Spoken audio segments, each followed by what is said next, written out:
Então, pessoal, estamos agora em mais um episódio do Podrão TV Show. E hoje eu estarei conversando, nada menos, nada mais, com um grande amigo meu e também super radialista da cidade, onde nós tivemos a oportunidade de estarmos juntos em outros programas, e ele vai falar também de um assunto muito interessante, que é sobre a radiofusão, né?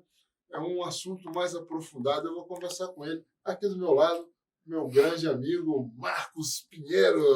E aí, Marquinhos? Fala, Padrão. Beleza, meu irmão? Obrigado pelo convite aí, velho. Cara, é um prazer imensurável recebê-lo aqui no Podrão TV Show, até porque assim, eu tenho um grande respeito por você na questão profissional e nós temos uma amizade também pessoal que ao longo dos tempos, né, foi se constituindo. Muitas parcerias, né, velho? Muitas parcerias. E nós vamos falar um pouquinho sobre elas hoje.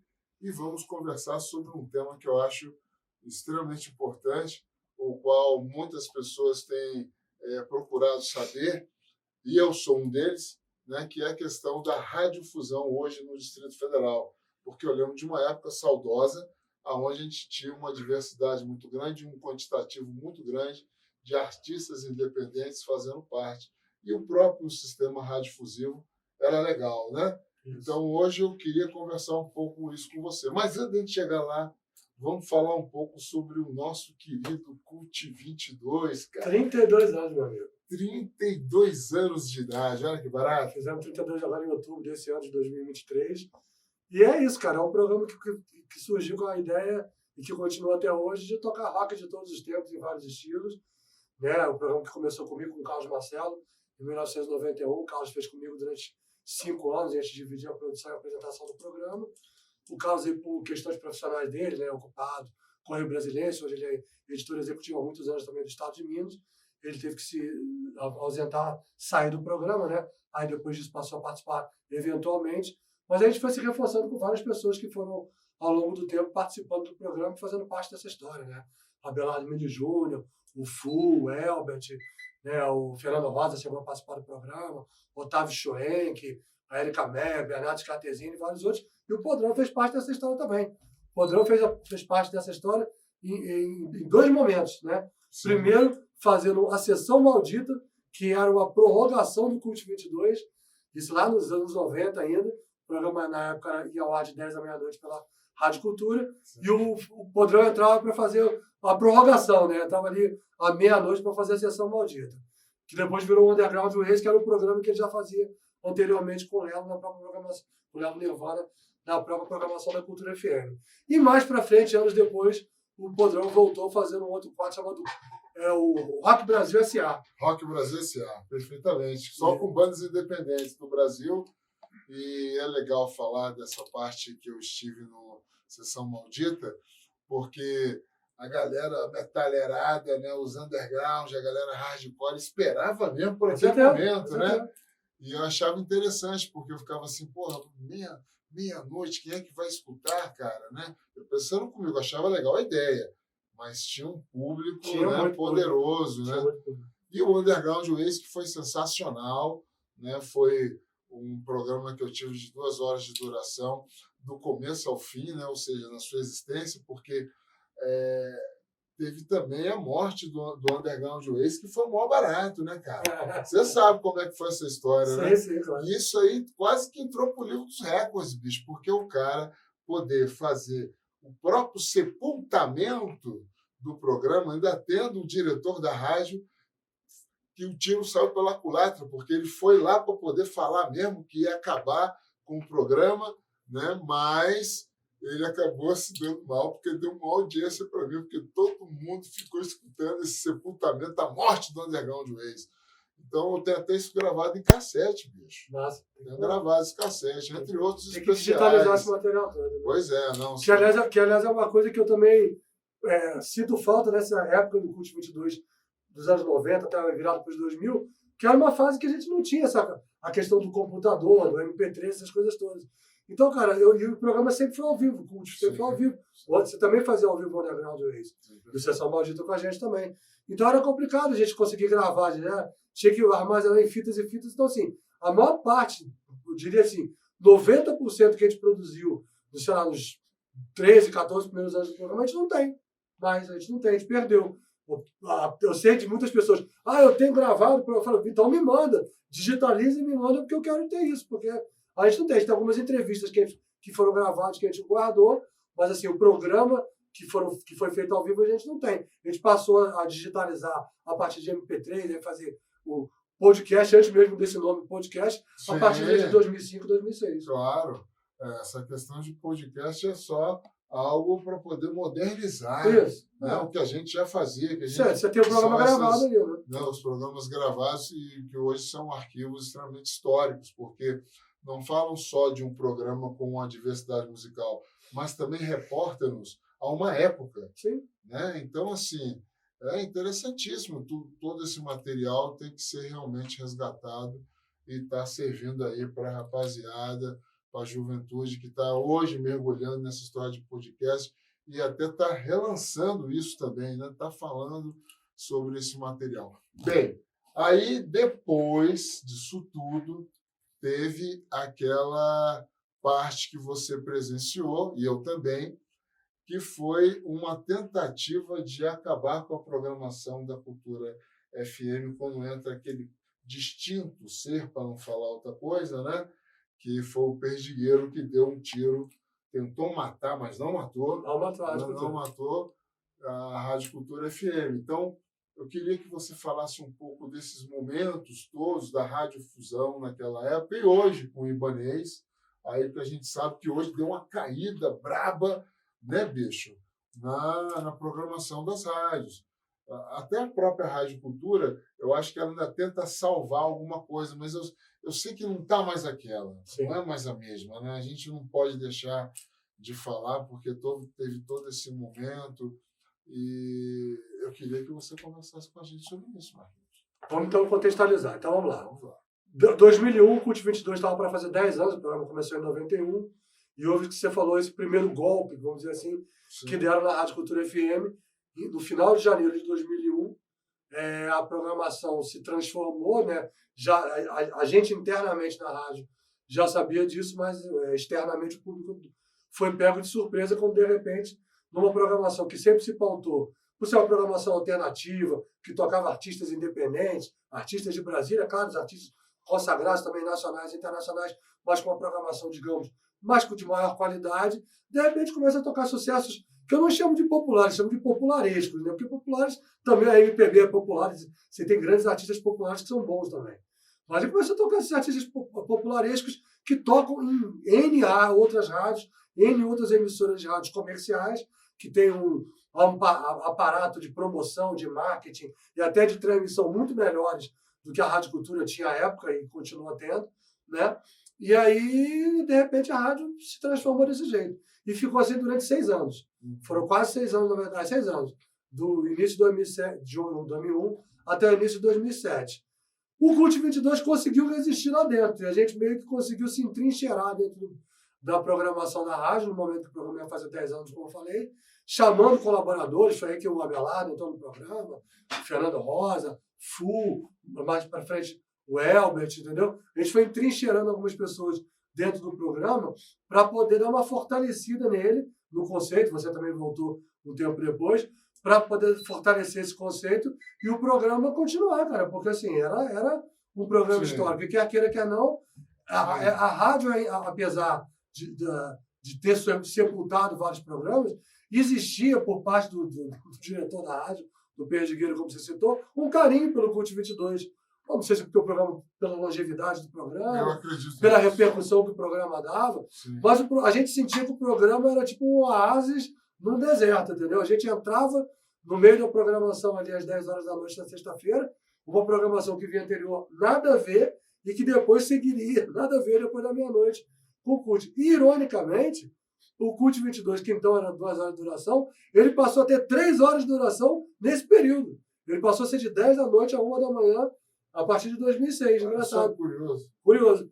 A gente tinha acabado de ganhar um prêmio Engenho de Comunicação, isso foi em 2005, e a gente acabou ganhando 1 hora a mais, e foi até legal para reforçar mesmo esse conceito, entrincheirar um pouco mais o programa dentro desse esquema da programação, fazendo ao vivo e tudo mais e tal. Então, realmente foi um capítulo triste para a história da Rádio Cultura, que é desnecessário, eu diria, em virtude que eu falei, existem tantas outras rádios que já tocam esses sucessos populares, axé, sertanejo, funk, pagode, essas coisas que já tocam em tantas outras rádios. Não tinha necessidade de tocar na Rádio Cultura, que é uma rádio pública que pertence ao governo do Distrito Federal, mas, enfim, foi a política da época que fez que isso acontecesse. Ironicamente, eu que virei o diretor da rádio na transição em 2007, eu que fui convidado a ser o diretor da rádio e assumi a direção da rádio justamente com a missão de tentar retornar à programação antiga, a programação anterior a esse período de 2001 a 2007, e retornamos com dificuldades, né, porque a gente tinha dificuldades pessoais, dificuldades técnicas, mas a gente conseguiu retornar. E de lá até então, a rádio meio que manteve essa programação mais alternativa. Agora, trazendo para os tempos atuais, nessa transição que aconteceu do governo anterior, do Hollenberg, para o governo do Ibanez, que já está no seu segundo mandato, a grande dificuldade que a Rádio Cultura está tendo, especificamente, é de pessoal. Porque o que aconteceu foi que a rádio... Aí é uma questão histórica, né? A rádio ela nunca fez um concurso público para a formação da sua equipe. Eu sempre achei que... Ou seja, então a rádio nunca teve locutor, operador de áudio, sonoplasta, programador musical, etc., específico da rádio. Então todos esses cargos, historicamente, foram ocupados por funcionários comissionados. Eu sei disso. E aí que, eu participei, outras pessoas históricas da Rádio Cultura, Tênis Ottoni, Lelo Nirvana, Sheila Campos, Paulo Antoni, Celso Araújo e tantos outros, o Didi Barbosa, o Derez Marques depois. Excelente diretor. Né? Várias pessoas que passaram pela rádio e que tinham esse cargo comissionado. Quando houve a transição para o governo atual, o governo do Ibanez, todos esses cargos comissionados todos os funcionários foram exonerados e, com o tempo, os cargos foram extintos. Pior do que exonerar, porque você até poderia exonerar e nomear outras pessoas, manteria uma equipe, mas eles foram extintos. E o pior, o quadro fixo de funcionários da rádio, ou seja, de funcionários que são concursados, que são realmente funcionários concursados do GDF, é mínimo na Rádio Cultura. A rádio hoje, pra você ter uma ideia, ela tem 6 funcionários. Né? E para piorar, nesse momento, 2 meninas estão com licença maternidade. Então tem 4 funcionários trabalhando, com 2 estagiários e 2 pessoas trabalhando numa parte administrativa. E agora o único cargo comissionado que a rádio tem agora é o diretor. Então é uma equipe muito pequena para tocar uma rádio, para piorar. Vários programas saíram da grade de programação no início do ano passado. É uma história longa que eu posso até contar, mas é uma história meio complicada. Enfim, inclusive o Cult 22. Então, assim, com isso, a rádio hoje está com uma programação muito enxuta, com uma equipe muito enxuta, até que tecnicamente, em termos de equipamentos, houve uma melhora, mas com uma dificuldade muito grande da equipe lá. Então, até se as pessoas que estão ouvindo a rádio estão se ressentindo, ou às vezes de uma repetição, ou às vezes de uma falta de novidade, ou de uma inovação dentro da programação da Rádio Cultura, é principalmente por causa disso, de falta de pessoal. Ok. E em termos de rádio, né? Vamos falar agora de rádio no Brasil, vamos falar das rádios em Brasília. Como é que você vê essa radiofusão hoje? Será que houve um progresso, está tendo um desenvolvimento? Você acha que existe um aspecto social também por trás disso tudo? Ou é apenas aquela coisa, como a gente falou aí, popularesco, algo que fica só no velho jabá, né? Naquela coisa que a gente sabe que isso só atende os grandes grupos, né? E satisfaz aquelas minorias, mas de uma forma extremamente alienante. Né? Então, como é que o Marcos Pinheiro, radialista, aí, que já vai para 32 anos? 32 anos de curso. Então, já é nosso... Eu gosto de chamar ele de radialista mor. Né? O nosso radialista mor, né, que tem 32 anos, faz aí um apanhado, vê essa resenha toda aí. Vamos lá. Rádios comerciais, basicamente são rádios que realmente funcionam na base, assim, é o velho jabá, né? Assim, hoje é claro que essa relação de gravadoras com rádios e com a mídia em geral, ela mudou muito em virtude da questão das plataformas digitais, de streaming, essas coisas todas, elas mudaram um pouco, mas ainda rola. Então, assim, ainda rola aquela coisa do artista que toca na rádio mais ou menos porque a gravadora ou alguém por trás está ali financiando, isso para as rádios comerciais. Mas Brasília, por um lado, tem um fator legal nesse coisa. A gente falou da Cultura, que é uma rádio pública que pertence ao governo do Distrito Federal. Brasília, na verdade, tem 7 rádios públicas. 7 rádios sediadas em Brasília públicas, porque além da Cultura FM, você tem a Rádio Nacional FM, que é uma rádio que é do grupo EBC, né, que é do governo federal. Sim. Você tem as rádios dos poderes legislativos, que é a Rádio Câmara e a Rádio Senado. Você tem a Rádio Justiça, né, que é do Poder Judiciário. Sim. E você ainda tem 2 rádios das Forças Armadas. Você tem a Verde Oliva do Exército e a Força Aérea da Aeronáutica. Só a Marinha que não tem rádio por enquanto, mas quem sabe vai ter também. Então, com isso, essas rádios públicas, elas têm uma possibilidade de oferecer uma programação diferenciada, porque elas não têm a necessidade de fazer o jabá ou tocar os sucessos comerciais, entendeu? Ao mesmo tempo, ela pode fazer prestação de serviço, prestação de cidadania, informações, ou agenda cultural, essas coisas, para trazer uma informação diferenciada. E eu acho que elas exercem. Se o artista de Brasília, o artista independente de Brasília, falando nesse sentido, que a cultura sempre prestigiou, desde os anos 90, mais de 30 anos, já prestigia, eles também tocam nessas outras rádios. Mas, assim, talvez numa menor escala. Talvez eles falta um pouco mais de visão da curadoria, dos coordenadores dessas rádios, de entender a necessidade de tocar. Mas eles tocam também. A Nacional, por exemplo, que eu sei que toca bastante. Sim, a Rádio Câmara toca também. A Senado. Então, assim, eles vão, na medida do possível, tocando também. E isso é um fator bem positivo, falando de radiodifusão, especificamente aqui no Distrito Federal. Elas continuam ainda hoje com esse viés, né? Porque na minha época lá, eu estava atuando, realmente, nos anos 80 e 90, a gente via que eles davam realmente uma força, abriam muito, né? E várias dessas rádios, elas foram criadas depois, né? Então, assim, a Nacional não, que a Nacional é a mais antiga de todas. A Cultura começou em 88 e essas outras foram depois. Te interrompendo, e você vai continuar ainda a sua explanação. Você vê que hoje tem muita gente ouvindo rádio, mais que naquela época ou igual nos anos 80 e 90? Como é que você faz assim? É uma matemática complicada, porque, com certeza, com todas essas coisas da internet e das plataformas de streaming, das várias formas que você pode ouvir música, a rádio hoje já não é mais a matéria-prima, não é a fonte primária, digamos assim, de você buscar essa informação musical. Quando a gente começamos o programa ali em 91, como eu falei, o Cult 22, cara, você, por exemplo, muitas pessoas conheceram o Cult 22 assim. Cara, eu estava ali zapeando, né, rodando o dial, de repente, na sexta-noite, indo para a balada, indo para a night, indo para o boteco. O cara ouvia assim, porra, tava ouvindo um Sex Pistols, tava ouvindo, sei lá, um Rolling Stones, tava ouvindo um rock diferente, assim, então, caraca, que porra, e ouvia outro na sequência. Caramba, que programa legal. Então, muitas pessoas se identificaram e criaram uma memória afetiva do Cult 22 a partir disso.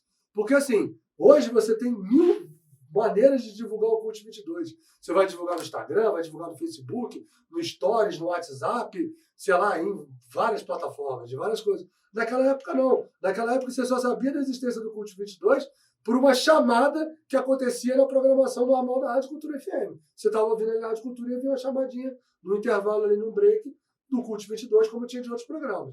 Né? Hoje não, você tem várias coisas. E aí muitas pessoas descobriram, não era nem pela chamada da rádio, ouviu? Porque estavam zapeando e ouviam o programa na sexta-feira. Sim. Então isso é uma diferença muito grande. Hoje você tem tantas formas de ouvir música que realmente a rádio não é a fonte primária. Mas eu percebo que mesmo assim, você pode também ouvir um CD no carro, etc. Tal. Nós temos que falar das web rádios também. Né? Mas ainda assim, eu acho que a galera curte ouvir uma rádio. De repente está no trânsito, ou para saber da notícia, para saber se... Eu entrei no meu carro, ligo a rádio. Ou para saber da notícia, ou para saber se tem um engarrafamento ali no trajeto que ele está indo. Então, assim, ou até para ouvir música mesmo. Então, assim, eu acho que existe, assim, principalmente naquela coisa do ambiente do carro, ainda tem aquele hábito, a pessoa ainda tem aquele hábito de ouvir o rádio. Até pode ouvir a música com CD ou no Bluetooth, etc. Mas ainda existe esse hábito. Tem. Agora, a gente tem que falar das web rádios. Isso que é uma coisa que é muito legal, que aí falando no ambiente internet, isso se proliferou pra caramba. E em Brasília você tem muitas web rádios, e muitas web rádios específicas, inclusive, que tocam rock. Né? O próprio Cult 22 criou um canal de web rádio no nosso blog do Cult 22, que é o cult22.com, que eu montei lá uma programação, eu montei, na verdade, uma programação randômica, você contrata uma plataforma de web rádio, né? Você paga aí anualmente por essa plataforma, e você monta carrega uma programação e joga. Você pode montar uma programação em playlist, ou você pode jogar randomicamente e vai tocando ao longo da programação. E dentro disso vai carregando programas. Então, por exemplo, o Cult 22, ele está sendo transmitido pela Rádio Web do Cult 22. Ele já saiu do ambiente do Dial, desde que a gente deixou a Rádio Cultura no início do ano passado, no final de janeiro de 2022, e está só no ambiente de web rádio. No caso, também com uma outra rádio, que é a Quatro Tempos, que é uma rádio que estava funcionando até há pouco lá no Galpão 17. Eles tiveram agora que desativar o estúdio por questões financeiras ali, burocráticas que aconteceram, mas a rádio continua transmitindo. E essa aqui é a grande vantagem da web rádio, que a web rádio você pode transmitir daqui, de onde você estiver. Você tendo um computador, você tendo uma plataforma dessas de web rádio, e você armazenando as músicas lá, você toca de onde que você quiser. Você vai ter acesso de onde você quiser. Independe de ter um estúdio. É claro que o estúdio é bacana, como a gente está aqui, com o Estevam aqui batendo um papo e conversando e tudo mais, sim. E tal, mas você pode fazer isso online, você pode fazer isso por videoconferência, e a pandemia nos fez aprender muita coisa, né? Muita coisa. O que a gente fez online, o que a gente fez de live, e essas coisas, a gente aprendeu a usar mais e melhor essas ferramentas que já existiam, mas que a gente passou a usar com mais hábito com essa coisa do distanciamento, né? Então, isso funciona também para o ambiente de rádio. Você pode gravar uma entrevista, você pode entrar online, ao vivo, dentro da web rádio, como você pode entrar numa rádio de dial normal, você tendo um equipamento, etc. Então, essa modernidade facilita muito o acesso, facilita muito a transmissão e as pessoas poderem ouvir. E a própria web rádio, a gente está falando do dial, do hábito de você ouvir a rádio no carro, você pode ouvir uma web rádio no carro. Porque hoje você tendo um rádio que tem a Bluetooth, você conecta o seu celular no Bluetooth e joga ali, você ouve no rádio, nas caixas do rádio, do carro, normalmente como se fosse uma rádio normal. Ou se você não tiver um Bluetooth, pluga o cabinho do rádio para o seu celular. As web rádios, elas têm aplicativos que, independe da internet, você pode ouvir pelo aplicativo, e aí também economiza a questão da internet, essas coisas todas. Então, assim, você tem várias maneiras hoje de ouvir as web rádios que podem vir a competir com o tempo. É claro que ainda falta aprimorar algumas tecnologias em termos de Brasil, essa questão do 5G que está entrando e tal, mas isso é questão de tempo para as web rádios estarem até competindo em termos de audiência com as rádios normais, com as rádios ditas do dial, aí, que você sintoniza no dial mesmo. Eu, antes de continuar, eu quero agradecer, né, os nossos trabalhos técnicos aqui ao meu amigo Estevam, né, que faz um podcast de garagem. E nós estamos aqui, inclusive, na Escola do Rock, que é um dos nossos apoiadores aí. Eu venho ensaiar aqui sempre com o Detrito Federal, dentre outros projetos musicais, que eu venho aqui na Escola do Rock, você depois precisa conhecer, tá? Bem, Marquinhos, a história do rock. Desculpe. Quer dizer, a história do rock, mas também falando sobre a história da rádio. A história da rádio. Como é que você faz essa analogia da história da rádio, as rádios independentes, as rádios estatais, se você tiver algum conhecimento sobre isso, Estados Unidos comparando com o Brasil, Europa comparando com o Brasil, próprio Cone Sul, América do Sul, as rádios da América do Sul comparando com o Brasil. Como é que você faz um apanhado meio que abreviado sobre esse assunto? Eu confesso que assim, eu não conheço tantas rádios de fora, assim, de outros países, etc. Eu conheço muito poucas, mas assim, o que eu percebo, bom, Brasil já é uma coisa à parte, né? Porque você fazer uma transmissão radiofônica num país que é o tamanho de um continente, sim, como é o Brasil, já é complicado. Do Oiapoque ao Chuí, a milhares de quilômetros, etc. Então, assim, até essa transmissão é complicada. Por exemplo, a gente estava falando da Nacional agora há pouco. A Nacional tem um canal específico para transmitir na Amazônia. Existe a Nacional Amazônia, que é uma transmissão específica que abrange não só a Amazônia, abrange o norte ali do país, mas especificamente a região amazônica, porque é necessário, é essa companhia. A gente está falando de internet, está falando de acesso fácil à informação por meios digitais e por meios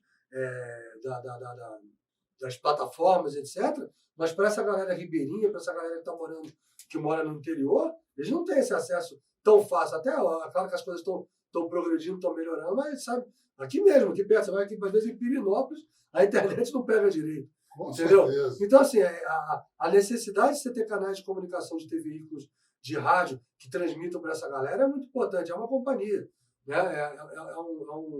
É um companheiro mesmo. Mas respondendo a tua pergunta, então, assim, eu não saberia dizer exatamente como está esse panorama, mas a gente sabe que essa proliferação, obviamente, de web rádio, ela existe no mundo inteiro, óbvio, né?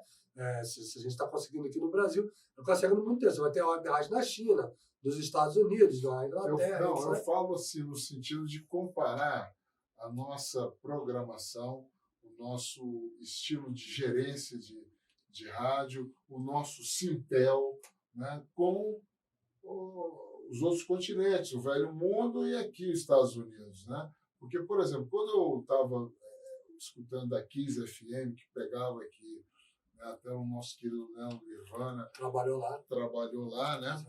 Fazia lá, e o programa dele, um programa fantástico. Eu também pude comparar a Kiss FM daqui com a Kiss FM quando eu estive lá na Espanha, né? Que eu dei uma rodada na França, a Espanha e tal. E a Kiss FM, ela tinha uma radiodifusão penetrante nesses países todos.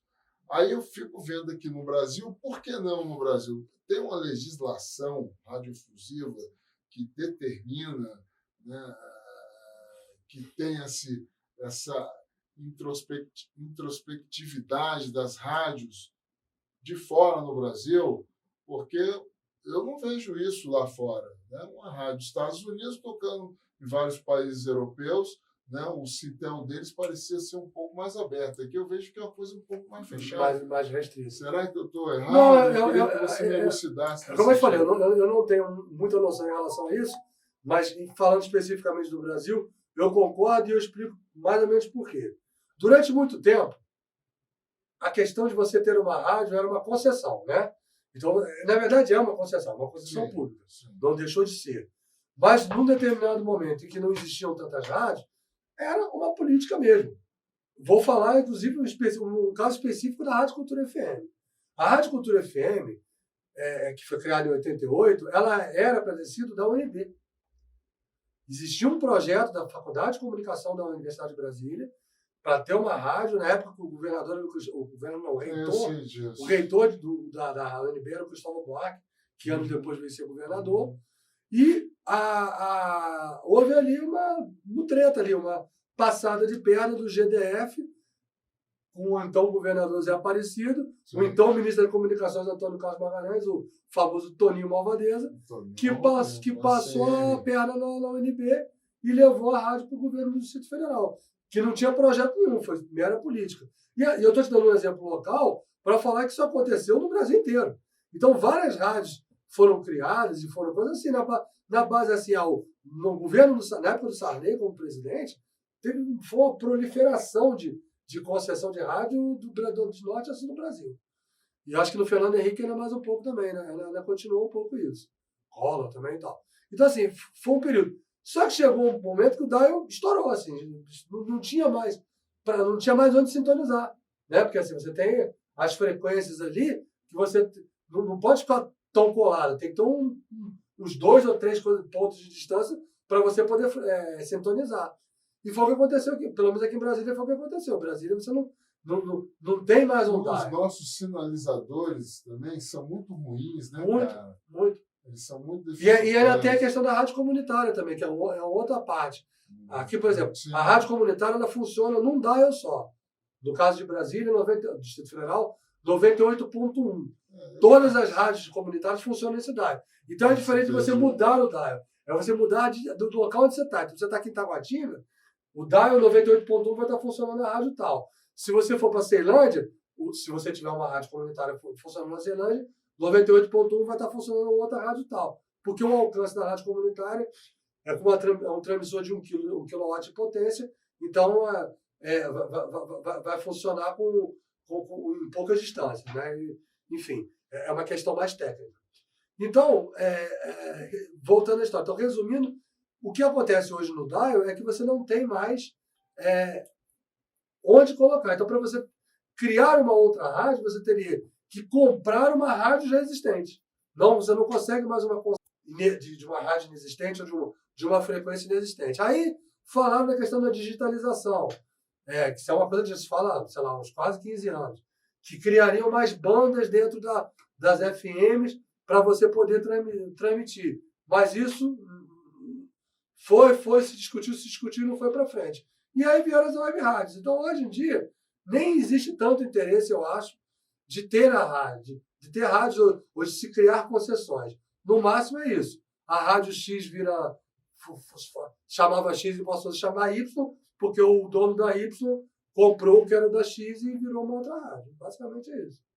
Ou às vezes a mesma rádio, ou às vezes a mesma rádio continua com o mesmo nome, mas com nome diferente. Tá? E saindo um pouco desse assunto tão massivo, indo para coisas engraçadas, né? Coisas que você vivenciou, eu estava até um dia conversando sobre isso, né? Quando foi o aniversário do CUT 22, a gente estava conversando sobre questões engraçadas que a gente vivenciou. Eu vivenciei várias dentro da Rádio Cultura.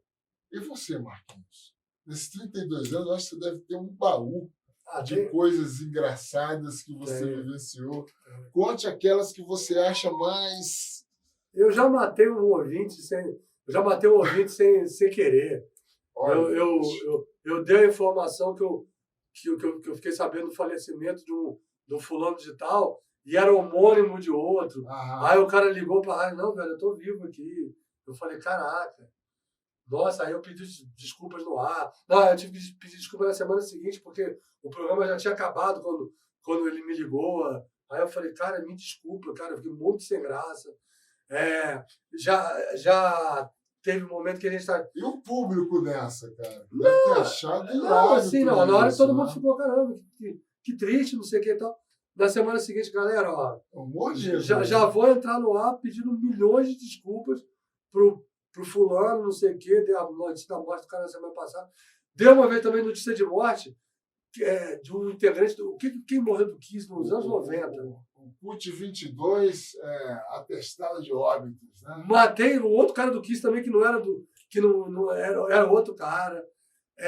Já teve uma vez que o programa estava no ar, e aí pra gente, o sinal caiu da rádio. Volta e meia acontecer isso lá na Cultura, né? O sinal caiu. E na época eu lembro que a gente tocava ainda com vinil, cara. E aí eu falei, caramba, velho. E aí eu liguei, a gente ligou lá pro técnico, o técnico estava vendo o que tinha acontecido e tal, e a rádio estava fora do ar. E pra gente estava fora do ar. E a gente ficou tocando um disco lá, o mesmo disco que ficou tocando. Aí daqui a pouco, mas pra gente estar fora do ar, né? Era só pra ter uma indicação que estava tocando alguma coisa, porque quando voltasse pro ar era coisa. Daqui a pouco começa a ligar. Pô, velho, por que vocês estão tocando esse mesmo disco, mesma coisa? Não vai mudar, não. Eu falei, vocês estão ouvindo a rádio? Tá. Aí descobriu que a rádio não estava transmitindo para coisa, mas estava transmitindo em algumas áreas e não estava transmitindo em outras. Mas você está onde? Eu estou em um lugar tal. Não sei o que. Várias pessoas ligaram. Eu estou em lugares diferentes, mas estava ouvindo. Mas para a gente é como se a rádio estivesse fora do ar. Loucura também. Teve entrevistas hilárias, assim, a gente fez. A gente lançou a demo do Raimundos, né? A primeira demo. Sim. E eu lembro que a gente foi ver a gente foi assistir, o Raimundos tinha se separado, né? Que tinha aquele primeiro momento que ele fazia cover ali no final dos anos 80. Aí se separou e tal, o Mafão era fora, o Digão e tal, e o Digão eles voltaram. E aí o Gabriel Tomás, o Gabriel Autoramas, que na época era do Little Coelho, falou, pô, eles estão voltando aí, curte aí, o som deles é legal, é diferente e tal, foi bacana. Aí o Carlos Marcelo estava numa feira de música e assistimos, tinha aquelas canjas, né? Que tinham aqueles, né? Os artistas escreviam na hora, fora da programação, né? Anunciada das atrações da feira de música, para fazer uma apresentação curtinha ali nos intervalos dos shows. E foi a primeira vez que a gente viu o Raimundos tocando ali em 92. E aí, pô, a gente achou, caramba, legal, a gente lembrou que o Gabriel tinha comentado e tal. Fomos falar com o Fred, eu falei, a gente tá para lançar uma demo e tal. Foi uma terça-feira, na sexta da semana seguinte, 10 dias depois eles foram lá no programa lançar a demo e foi super divertido, fizeram um show lá na Zona Z, lá perto do Buriti, lá, né? Muitos shows, muitos eventos acontecendo lá, muitas festas. Little Coelho também, cara, eu lembro do Little Coelho, eles zoando pra caramba, né, na entrevista, o Carlos Marcelo foi ficando meio irritado, assim, o Carlos Marcelo era mais sério também. Eu lembro, muito né? metódico, né? Tudo. E aí, assim, ele ficou ficando meio puto, que eles estavam batucando na mesa, porque também é complicado, você tá fazendo uma entrevista ao vivo, o cara fica zoando, você tem que ter... E na época eles também estavam começando a fazer o programa, a gente ainda era meio novo ainda, né? Então você fica mais tenso nesses momentos, assim, e tal. Mas, enfim, a operação do programa, né? Porque, assim, quando a gente começou a fazer o programa, tinha um operador da rádio que fazia o programa, mas ele errava muito. E aquele tamanho, assim, pô, a gente pedia para fazer uma coisa, o cara fazia outra, não sei o quê. Eu falei, velho, eu vou aprender a operar esse programa. Aí eu mesmo aprendi a operar o programa e passei a fazer desde então, né? Assim, só nesses últimos tempos, fazendo na Rádio 4 Tempos, que eu não estava operando, mas sempre eu operei lá na Rádio Cultura, tirando esses primeiros meses do programa, o Abelardo brincava que era o homem-polvo, né? Que eu estava ali, com a mão aqui, outra ali, mãozinha no botãozinho, mãozinha no microfone, depois no computador e tal, fazendo tudo. Mas é isso, cara. É a prática mesmo, né? A gente vai fazendo as coisas, é muito bacana. E eu lembro de umas vezes você operando até o meu programa. Sim, eu operei o Underground, operei Ideia Nova, operei outros programas da rádio. Eu lembro disso tudo.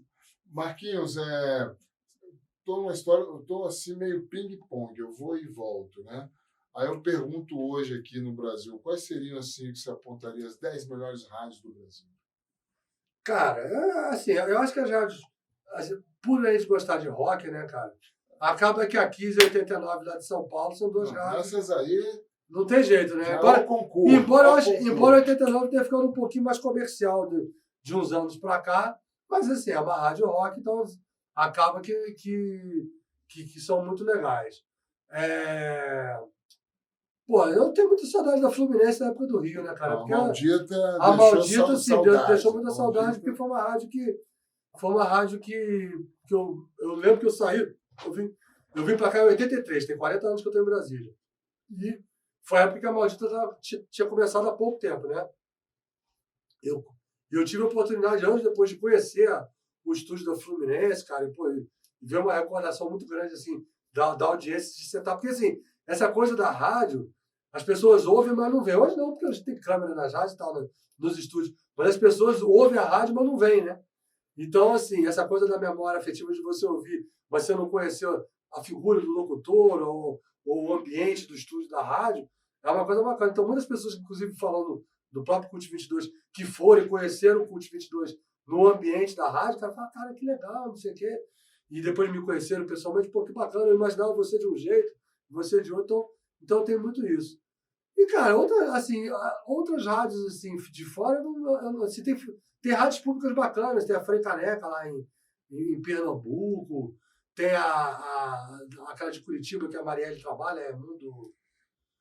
Caramba, eu esqueci o nome da rádio, mas é uma rádio bacana também. Parece uma rádio bacana. A Marielle Noela, que foi do Escola de Escândalo, do Arte do Escuro, né, Vulcânico, que trabalha lá há muitos anos.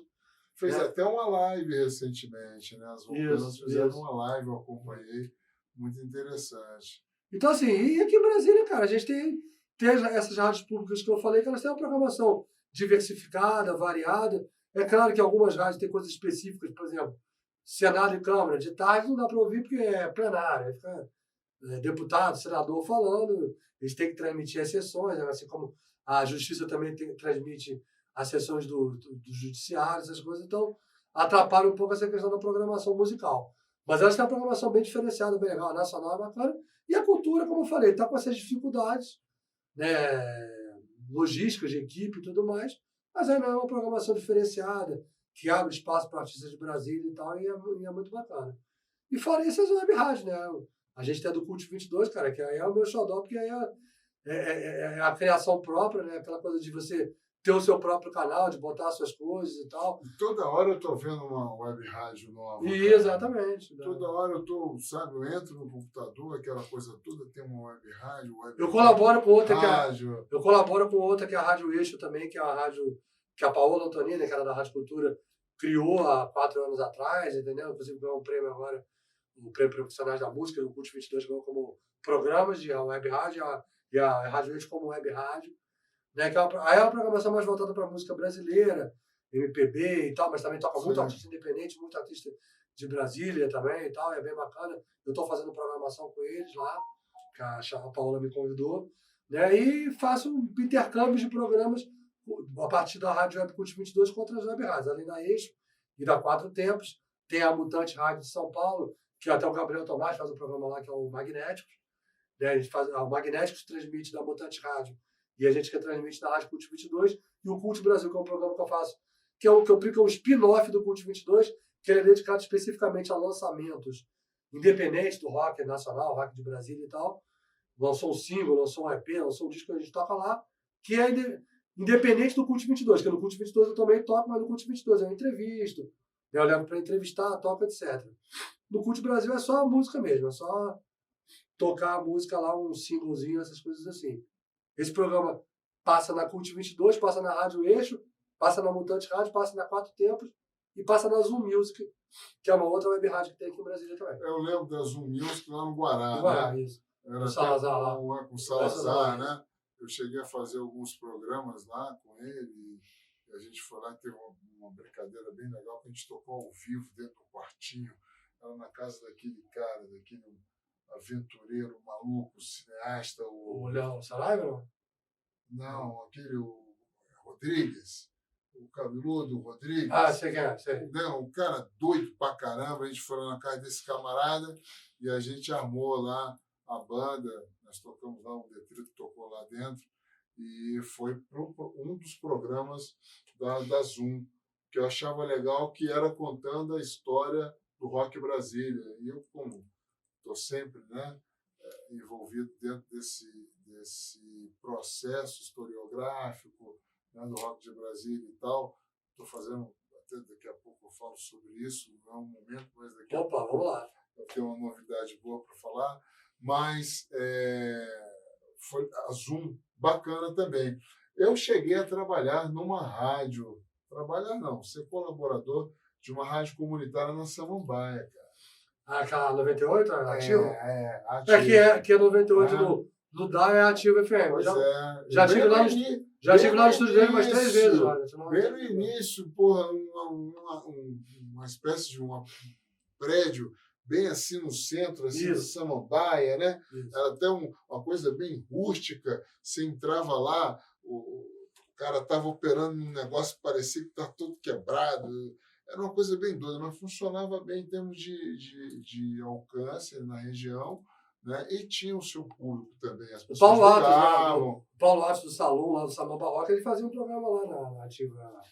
Um programa chamado Samba Barroca mesmo. Pois é, talvez ele tenha ido já num tempo depois que tivesse saído, porque eu fui bem no início, que quem me convidou foi um deputado que era muito...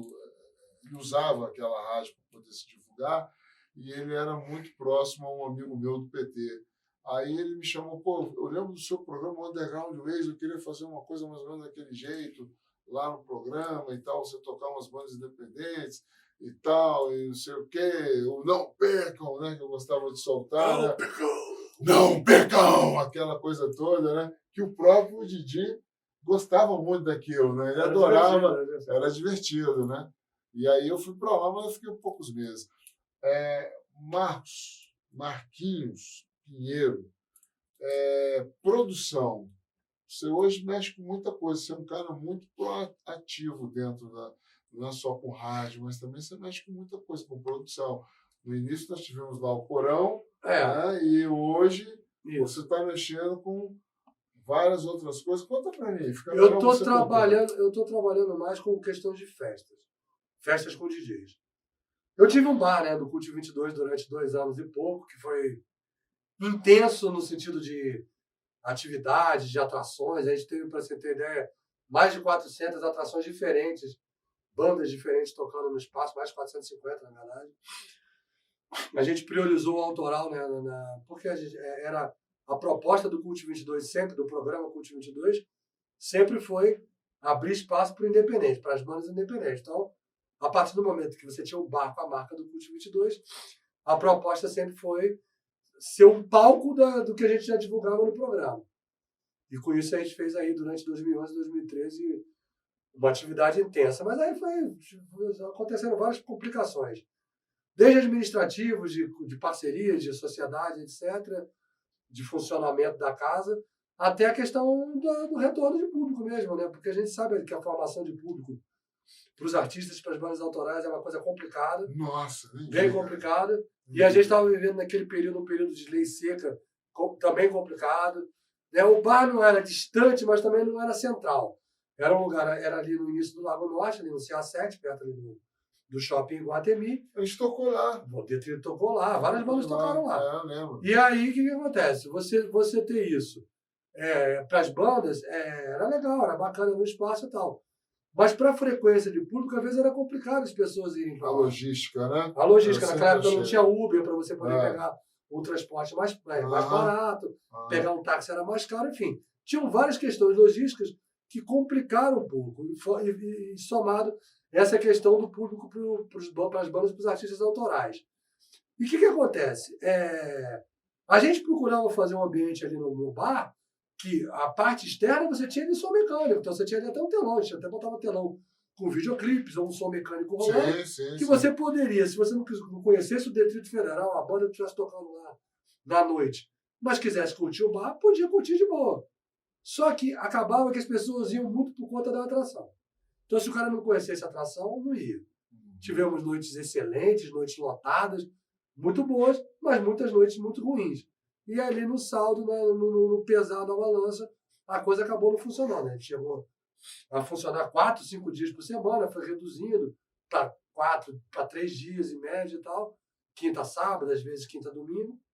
Mas chegou um tempo que a coisa complicou, realmente financeiramente não estava inviável, e a gota d'água, na verdade, para isso tudo foi quando teve aquele acidente lá terrível da Boate Kiss, no início de 2013. Eu sei. Que aí houve uma caça às bruxas a vários pubs, a várias coisas. E no nosso caso, não foi nem uma caça às bruxas de uma determinação então a gente fez de fazer isso ou aquilo. É porque a gente já sabia que ia ter que fazer. E a gente não tinha condições. Não tinha condições financeiras naquele momento e nem logísticas, porque quem conheceu o bar, que foi o Landscape anteriormente, era um subsolo. Né? O palco era no subsolo. Não tinha para onde ampliar. Não tinha para onde abrir. Do lado tinha uma igreja evangélica. Eu brincava que era o Culto 22 e o Culto 22, né? Porque o número da loja da igreja era 22. Então tinha o Culto 22 e o Culto 22. Do outro lado tinha um bar de motos, de lavagem de motos ali, a galera dos motociclistas que se reuniam muito ali. Atrás era fechado, era bloqueado, então não tinha nem como abrir. E se eu abrisse para o lado de fora, para a parte da frente do bar, todo o nosso isolamento acústico ia morrer, entendeu? Ali ia matar, aí a gente ia ter problema com a vizinhança. Então, cara, ali a gente, em virtude da gente chegou num momento assim, a gente ficou encurralado numa situação e resolvemos fechar o bar. Mas assim, falei isso tudo porque justamente por conta desse período, que foi um período bem complicado, depois disso, nesses últimos 10 anos, eu tomei uma decisão assim, meio de evitar de fazer eventos com bandas. Porque eu já fiz festival do Cult 22, que o Detrito participou, fizemos CD do Cult 22, coletâneas, etc. E tal. Depois disso, para não dizer que eu não fiz nenhum show, eu fiz 2 shows. Eu fiz um logo na sequência do fechamento do bar, que você até participou, que estava falando da Marielle agora, que foi uma festa que a gente fez no Salada Cultural. Foi muito legal. Que o Cláudio Cano tocou, você cantou com eles e tudo mais, participou com eles, 2013 ainda. E em 2014, no América, da minha esposa, da Eliane de Castro, na época, minha amiga. Um espaço sensacional. Lá aqui em Taguatinga, né? E a gente fez, na época eu estava como DJ residente do América, junto com o Alf. E aí eu teve um domingo que eu fiz um show lá, que o Alf participou, o Rio dos Voadores, e o Nevilton, que é um artista do Paraná, que estava por aqui e tocou também. Então a gente fez uma noite. Foram os únicos 2 shows que eu fiz desde então. Participei de vários shows, estou inclusive participando do projeto do Rock na Ciclovia com o Felipe Seabra e tudo mais, mas eu não sou o produtor do evento. Assim como o próprio Porão do Rock, que eu saí, voltei, mas fiquei até 2017 e depois me afastei. Eu não sou o produtor do festival, eu fui curador, coordenei parte de comunicação, trabalhei nessa parte de coisa, mas a produção mesmo do evento, da produção executiva do evento, de contratar bandas, de contratar segurança, aquela parte toda logística de festival, de eventos, eu nunca mais fiz, não. Então, nesses últimos anos, eu estou trabalhando mais trabalhando com os eventos, sim, mas não eu como produtor, mas como produtor, assim como de festas. Então, festas com DJs. Festas do Cult 22. Vamos fazer, inclusive, agora, em dia 11 de novembro, uma festa comemorando os 32 anos do Cult lá na Infino, na 506 Sul. Vamos reunir 12 DJs. Estarei lá. Inclusive o André X, nosso grande André X da Plebe Hood, vai ser um dos DJs da festa. Ah, legal, com certeza. Vai estar lá Ed, Zeca, né, Bode Velho. Só nata. Galera bacana aí que vai estar tocando. Então vai ser um evento muito bacana, que a gente vai fazer um evento que vai começar na parte externa da Infino, na área externa, né, que chama Praça das Avós, ali às 4 horas da tarde, e vai seguir para a parte de dentro. Vai ser 12 horas. De 4 da tarde até as 4 horas da manhã. Estevam também está convidadíssimo para curtir lá e fazer umas filmagens lá, que se quiser. Eu tenho a última pergunta, que a gente já vai encerrando o programa.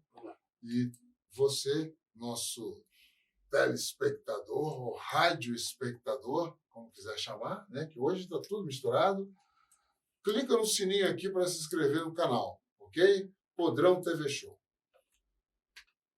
Se você fosse aconselhar a rapaziada, a juventude nova, em mexer com rádio, como é que seria o seu conselho? Como é que seria o aconselhamento para essa rapaziada que hoje quer mexer, não só tendo um programa de rock, mas mexendo com rádio, tentando fazer concurso para trabalhar em rádio, como a gente falou aqui, na estrutura. Como é que você daria esse aconselhamento? O meu trabalho com rádio foi tão multiplataforma, digamos assim, tantas coisas, por causa da experiência da Rádio Cultura. Quer dizer, se você for, por exemplo, trabalhar numa rádio bem estruturada, você vai trabalhar numa área específica. Então, se você é jornalista, você vai trabalhar ali como repórter, enfim, editar matérias, etc. Se você vai trabalhar como sonoplasta, na cultura eu fiz um pouco de tudo. Eu fui do repórter ao diretor da rádio ao longo dos anos.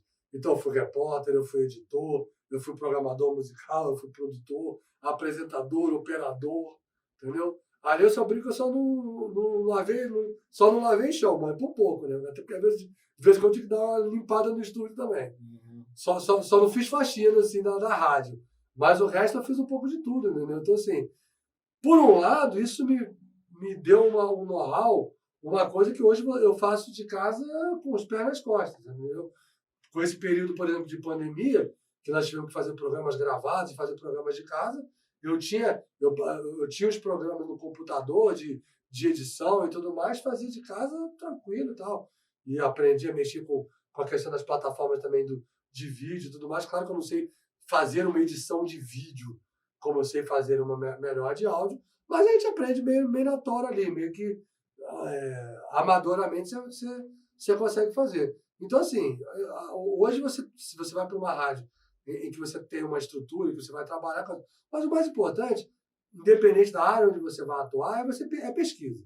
Entendeu? Se você vai atuar na parte musical, você tem que ter uma bagagem musical, você tem que ter uma pesquisa, você tem que procurar... às vezes tem muita gente que fica muito apegada com o que está de novo, com o que está de moderno, com o que está sendo lançado, e esquece que muitos desses artistas, obviamente, estão se lançando inspirados em outros de 10, 20, 30, 40 anos atrás. Né? No rock, então, nem se fala. Né? É difícil você, em pleno 2023, né, século XXI, você conseguir ter um rock completamente original. Não vai ter. Você vai ter coisas até diferentes, pitorescas, etc., mas você vai estar inspirado em outros artistas, sei lá, de quantos anos atrás. Então, assim, é importante você ter essa pesquisa musical, falando especificamente para você que vai trabalhar com produção de programas ou programação musical, de você ter essa bagagem. Você vai trabalhar numa coisa... Aí vai no gosto do seu. É óbvio que você não tem a obrigação necessariamente de gostar de tudo, de todas as músicas. Eu, por exemplo, brinco que tem sucessos populares que na hora que se tocar aqui, 1 milhão de pessoas vão cantar e eu sequer conheço a música. Talvez seja até uma falha minha, mas é porque eu enveredei musicalmente. Não sei. Talvez eu e várias outras pessoas que eu conheço enveredamos por um caminho de uma música diferente. Em compensação, também vai ter uma música que eu vou conhecer e que esse 1 milhão não conhece. Sim. Entendeu? Né? E talvez eu e mais poucas pessoas conheçamos. Mas, enfim, é uma questão do nicho que você vai atacar. É claro que é muito importante você ter um conhecimento geral, até desses sucessos populares, ou que tocam coisa, para você ter a noção, saber de onde que vem, etc., o artista e tal. Mas se você vai trabalhar com uma coisa mais independente, mais alternativa, mais ainda. É um trabalho de pesquisa ainda mais árduo, maior. Mas hoje você tem internet, né, cara? Nada como um Google. Você digita o nome do artista, digita o nome de um gênero e tal, e vai vir quilos de informações para você no estalar de dedos, né? Quando a gente começou o programa lá nos anos 90, para você obter essa informação, ou você tinha um livro, né? Tipo, uma enciclopédia do rock, ou revistas especializadas, Sim. ou alguém que conhecesse e falasse para você. E tinha que recorrer a um disco, tinha que ir para uma loja de discos para pegar. A gente tinha até uma loja de discos que a gente era sócio, que era como se fosse um clube, que a gente pegava o disco emprestado para tocar, ou pegava o disco emprestado com amigos, porque a gente obviamente não tinha todos os discos na nossa discoteca, no nosso acervo pessoal. E hoje em dia você tem no instalar de dedos, você baixa um disco inteiro em minutos, né? Então é muito fácil. Eu venho de uma época, 1981, 82, que era um disco, o cara comprava, muitas vezes ali na Discodil, ou na 2001, com aquela dificuldade, e 30 gravavam. E esse disco ainda levava 1 a 2 anos para chegar aqui. Já tinha sido lançado lá fora e levava 1 a 2 anos para chegar Ou aqui. até mais, às vezes. Então, assim, se a gente faz a analogia, a comparação, como a coisa evoluiu de forma, né, muito rápida, foi meteoricamente falando. Mas o cara que está hoje mexendo com rádio, ele também tem que se preocupar com o comercial, né, cara? Sim, Hoje ele tem que ter essa preocupação. Sim, né? aí é Da monetarização, né, do que ele vai fazer. Né? essa é a questão que a gente está falando. Porque, por exemplo, vamos fazer ainda, falando de DAI e falando de web rádio. As rádios comerciais, as rádios públicas, elas não dependem dessa questão comercial, porque já existe, vamos dizer, um instrumento, um órgão provedor. Um órgão que vai financiar aquilo. Então, vamos dizer, o governo federal paga os funcionários da Rádio Nacional, a EBC, enfim. Existe uma fonte de renda própria que não depende de anúncios comerciais, vamos dizer assim.